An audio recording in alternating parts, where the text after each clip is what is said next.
Hi, um, hello. I am coming to you from my garden shed because this is the only quiet place I could actually do this, so that's why I'm here.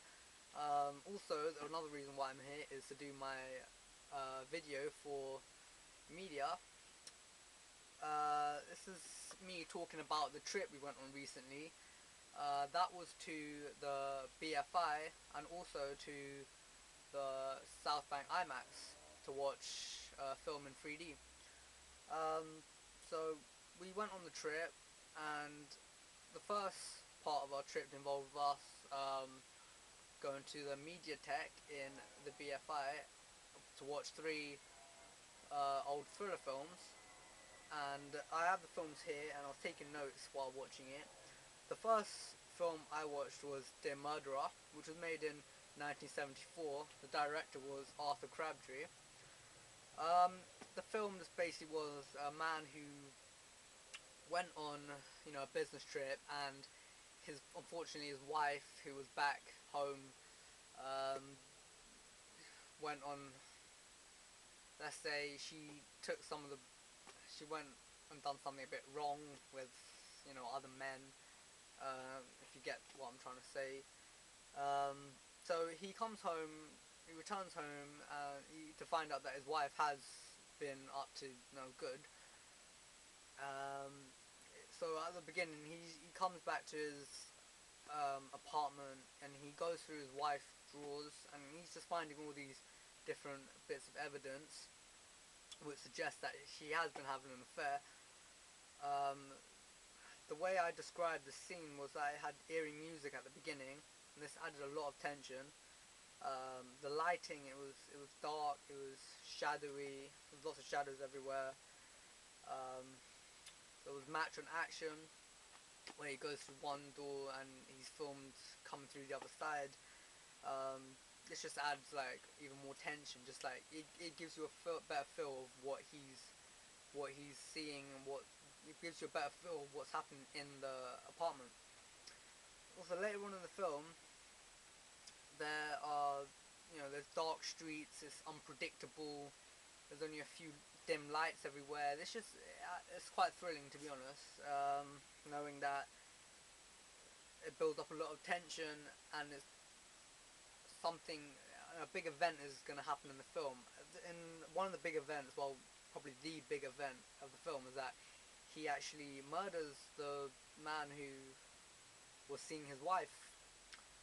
And so the way it built up to this was just a whole load of different like tension, different like loads of scenes with just like really unpredictable moves that he he makes, really. So that was the first film.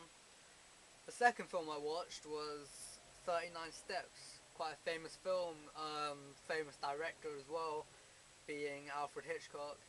It was made in 1935. Um, Basically, a man, he meets some woman at a club or bar, wherever it is, and this woman gets followed home by two men. She starts acting very suspiciously when they get back into our main character's flat. Um, she starts closing all these curtains, also the telephone rings, and she doesn't want to answer it, and she also tells um, our main character not to answer it either. And he looks quite relaxed about it, but however, it's obvious he's thinking to himself, well, why is she acting so suspicious? Also, she tells him to turn around the mirrors in his flat so they're facing the wall, so the men outside can't see any reflections. Turns out later on, the next morning, she's killed, and he ends up entangled in this whole sort of drama of the two men chasing him around. So there's a lot of tension again, as you can imagine, when he finds that she's been killed and he's got to make an escape. Um, Also, there's another scene where he's being chased by the police on a train. Obviously, that's crazy. He's running on a train. He's swooping in and out of different carriages. He has to hang on the side of the train on the outside while avoiding these police, and that it's things like that which make it a thriller. You know, there's lots of non-diegetic music to go with what's happening in each scene. As you can imagine, when he's like in his flat, there was quite slow tempoed music. Um, gives an eerie feel to what's happening, what we can see in front of us.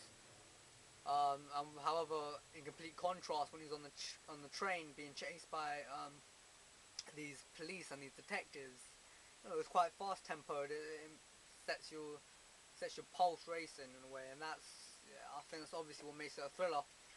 The third film that I watched was a film called The Day the Earth Caught Fire, which was made in 1961. The director was Van Guest. Um, the film is basically a disaster movie. You know, streets, like well-known streets such as the ones in central London have been completely destroyed. There's rubble everywhere. There's cars, empty streets. There's cars that have been broken down, completely smashed windows everywhere. Buildings have crumbled. And there's a flashback which takes us months back later, and it just basically explains to us what's happened for this to occur. In the opening sequences, it films the streets of London, you know, completely demolished, decimated in a way. Um, there's lots of eerie music again. It sets tension. It makes you think to yourself, well, what's happened? You know, obviously it leaves us asking questions for the film to answer. Later on in the film, as it's portraying what the way in which this disasters happened. There's basically lots of fire, explosions, people running, screaming. You know, that's quite thrilling in a way. It also adds a lot of tension. So the way that this is a thriller is that, you know, if you could put yourself in that position almost in a way, you could imagine yourself being really scared, worried. Um, yeah, it was quite thrilling. After that, we went to the Imax to watch Resident Evil Retribution. I think that's the fifth one. I'm not sure, there was loads of them, to be honest. Yeah, it was the fifth. We watched this in 3D, and you know, IMAX quality of sound in the theatre. Also, quite a massive screen, as you can imagine IMAX to be like. Um, you know, it's set. I think the film itself, it managed to set tension really well. It almost achieved what, you know, if I was a director, I would want. It achieved what I think the director would have wanted to achieve by, you know, setting tension, building up to the, you know, shocking events that were about to occur. Um, in terms of the viewing it in 3D and in the IMAX sort of like quality of sound, it changed my viewing experience by, you know, the fact that I felt I was more involved in the film. I felt that, you know, a lot more tension. I felt a lot more elements of surprise whenever an event happens. So I think 3D, it affects viewers' readings in a way that it affects viewers' viewings in a way that, you know, it can't be compared to if you just watch it on a TV in your living room or something like that. So yeah, it definitely has more tension. It definitely makes you feel more that you're involved in the film, and also it makes you jump a lot. So yeah, but overall I thought it was great. Alright, so yeah, that was my analysis of the three thriller films, and also my analysis of what Resident Evil was like in the IMAX and in watching it in 3D.